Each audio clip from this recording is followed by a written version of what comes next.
বাংলাদেশের জনপ্রিয় নায়কদের জন্ম, মৃত্যু, মৃত্যুর সময় তাদের বয়স কত চলুন দেখে আসি। সালমান শাহ ১৯৭১ সালে জন্মগ্রহণ করে মৃত্যুবরণ করেন ১৯৯৬ সালে। মৃত্যুর সময় তার বয়স ছিল ২৪ বছর, সে আত্মহত্যা করে মৃত্যুবরণ করেন। নায়ক মান্না জন্মগ্রহণ করেন ১৯৬৪ সালে, মৃত্যুবরণ করেন ২০০৮ সালে। মৃত্যুর সময় তার বয়স ছিল ৪৩ বছর, সে হার্ট অ্যাটাকে মৃত্যুবরণ করেন।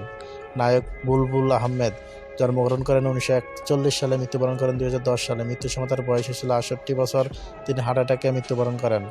নায়ক রাজ্জাক জন্মগ্রহণ করেন ১৯৮২ সালে, মৃত্যুবরণ করেন ২০১৭ সালে।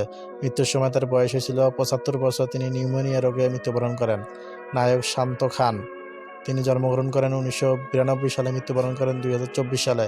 মৃত্যুর সময় তার বয়স ছিল ৩২ বছর, সে গণপিটুনিতে মৃত্যুবরণ করেন। নায়ক সানি তিনি জন্মগ্রহণ করেন ১৯৯৯ সালে, মৃত্যুবরণ করেন ২০২৫ সালে। মৃত্যুর সময় তার বয়স ছিল ২৬ বছর, সে গণপিটুনিতে মৃত্যুবরণ করেন। নায়ক মিজু আহমেদ তিনি জন্মগ্রহণ করেন ১৯৫৩ সালে, মৃত্যুবরণ করেন ২০১৭ সালে। মৃত্যুর সময় তার বয়স ছিল ৬৩ বছর, সে হার্ট অ্যাটাকে মৃত্যুবরণ করেন।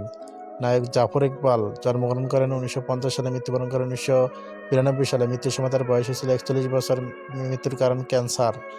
ডিপজল জন্মগ্রহণ করেন ১৯৪৫ সালে, মৃত্যুবরণ করেন ২০০৩ সালে। মৃত্যুর সময় তার বয়স ছিল ৫৮ বছর এবং রক্ত মস্তিষ্ক ক্ষরণের কারণে তিনি মৃত্যুবরণ করেন। রাজীব বিশ্বাস জন্মগ্রহণ করেন ১৯৫২ সালে, মৃত্যুবরণ করেন ২০০৪ সালে। মৃত্যুর সময় তার বয়স ছিল ৫২ বছর, মৃত্যুর কারণ ক্যান্সার। জাম্বো জন্মগ্রহণ করেন ১৯৪৪ সালে, মৃত্যুবরণ করেন ২০০৪ সালে।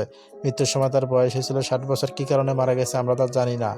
প্রবীণ মিত্র জন্মগ্রহণ করেন ১৯৪৩ সালে, মৃত্যুবরণ করেন ২০২৫ সালে। মৃত্যুর সময় তার বয়স ছিল ৮১ বছর, বার্ধক্যজনিত কারণে তিনি মৃত্যুবরণ করেন। নায়ক জসিম জন্মগ্রহণ করেন ১৯৫১ সালে, মৃত্যুবরণ করেন ১৯৯৮ সালে। মৃত্যুর সময় তার বয়স ছিল ৪৭ বছর, রক্ত মস্তিষ্ক ক্ষরণের কারণে তিনি মৃত্যুবরণ করেন।